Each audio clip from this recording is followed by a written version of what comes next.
Good morning, iLearners. In this video, we are going to be looking at the independent learning indicator of inquiry, or in other words, what you do to generate ideas and questions to pursue. In this class, you're choosing what you want to learn about. You're choosing the projects that you want to pursue. It's imperative that you have the ability to come up with your own ideas and ask good questions. And so if you're just getting started with this quality, you're really relying on your advisors to generate the ideas. You're not showing much interest or considering your own desires, nor are you considering your surroundings.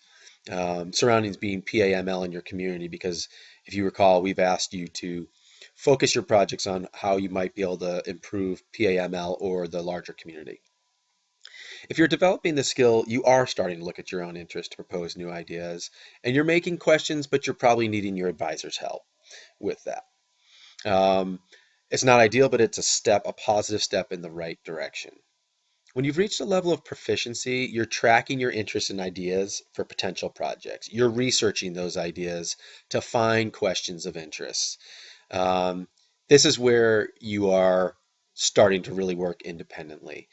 You're out there, you're looking around and trying to see what it is you might want to do to improve things. If you're at a level of mastery, you're not just kind of keeping track of your interests and looking around, you're regularly reflecting on your personal interests and your surroundings. Even when you're going from class to class, even when you're in the lunchroom, your brain is just sort of attuned to your surroundings, and you're reaching out to your colleagues, your peers, other students, the community for inspiration. You're asking questions of people. You know, you're asking your peers, what do you guys think would make this a better place? You're talking to your teachers, what do you guys think would make this a better place? Um, and you're inspired by their answers to take action. If you're exceeding the expectations, you're updating, maintaining a list of current and future ideas and questions. You're listening for good opportunities, and you're moving beyond those opportunities. So if you're asking questions of your peers and your colleagues in your community, um, you're not just hearing them, but you're going out and you're researching them um, more fully. Maybe if you talk to a teacher and you'll go to another teacher to hear their perspective on that.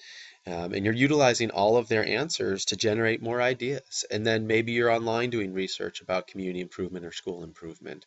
But at this level, you're a voracious question asker, if you'll allow me to use that creative word.